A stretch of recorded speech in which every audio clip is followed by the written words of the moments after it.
Good morning, boys and girls. Look at these two photos and think, what do they have in common?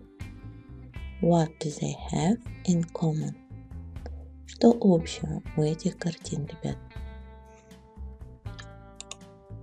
Okay, the topic of our lesson today is monuments in danger. And at the end of this lesson, you will be able to describe monuments in danger using active vocabulary. And we start our lesson with active vocabulary. Here you see new words. Now follow the link under this video. Перейдите по ссылке под этим видео, ребят, и попрактикуйтесь в использовании этих слов. После чего запишите их в свой словарь.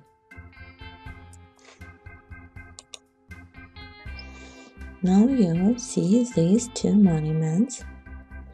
Это те фото, которые вы видели в начале урока. The first photo is a Stonehenge, and the second one is the temples of Angkor. What do they have in common? Что же у них общего? Тот вопрос, ребят, который я задала вам в начале урока. They are in danger. Оба этих памятника находятся в опасности.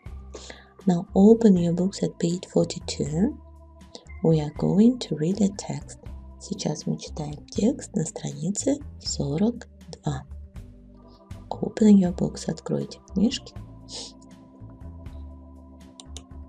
While reading, think about the problems with these monuments have. Подумайте о тех проблемах, пока читаете. With these monuments faced. С чем они столкнулись. Let's start. Начнем.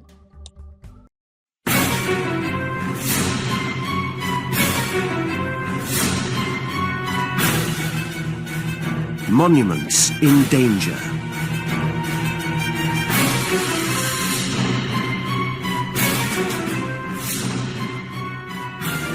They are beautiful, they are amazing, but they are in danger.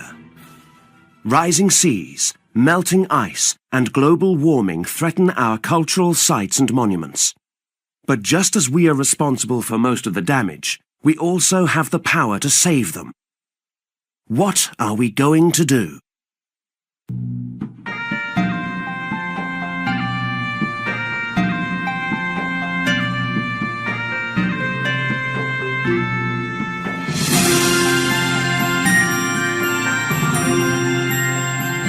Stonehenge, Wiltshire, England.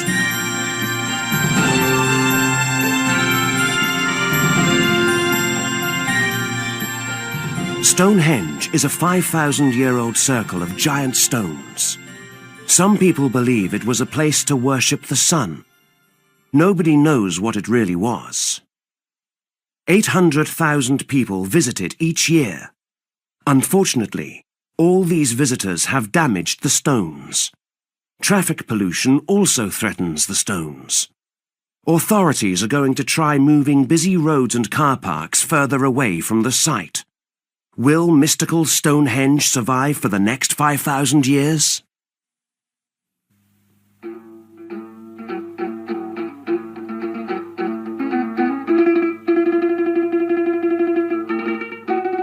The temples of Angkor Wat, Cambodia.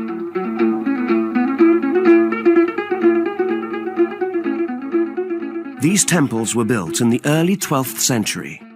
The temples are a national symbol of Cambodia. One of them appears on Cambodia's flag. About 600,000 tourists visit them every year. Wet, humid weather, vegetation and tourists are all damaging these soft sandstone temples. Conservationists are working hard to protect them. Hopefully, this will help to preserve Angkor Wat for many more years. Now, we are going to work with exercise 2 and 3 at page 42. You have to read the text again. Вам снова нужно прочесть текст and answer the questions, ответить на вопросы, but not more than in 3 words, не более чем в 3 словах. Пишите ответы рядом с этими вопросами, но для начала прочтите справочку. Answering comprehension question. Never answer question based on a text using prior knowledge. Никогда не отвечайте на вопросы, используя те знания, которые вы имеете. Always use the information in the text, as this is the source from which your answer should come. Всегда используйте только ту информацию, которая дана в тексте, потому что это именно тот источник, по которому вы можете отвечать. Вам сейчас нужно read the text again, снова перечитать текст и ответить на вопросы. And exercise number 3. А вот третье упражнение. Вам даны вопросы. What new things have you learned from the text? Что нового вы узнали? And which place would you like to visit and why? На эти вопросы, ребят, запишите аудиосообщение. То есть ответьте на эти вопросы на аудио и отправьте в группу WhatsApp. And the last task, и последнее задание, ребят, это ваше учебное задание. Think of a monument in your country. Подумайте о каком-нибудь памятнике в нашей стране, который находится в опасности. In what ways it is different or similar to the monuments in the text? Say or write a short paragraph. Read it to your partner. Вам нужно рассказать, чем он отличается и чем он похож на те монументы, на те памятники, о которых мы сегодня читали. Написать или рассказать небольшой параграф. Ну, так как мы уже говорили, мы записывали ответы на вопросы, то вы write a short paragraph. Напишите самостоятельно небольшой параграф. That's all for today. На сегодня все. Goodbye.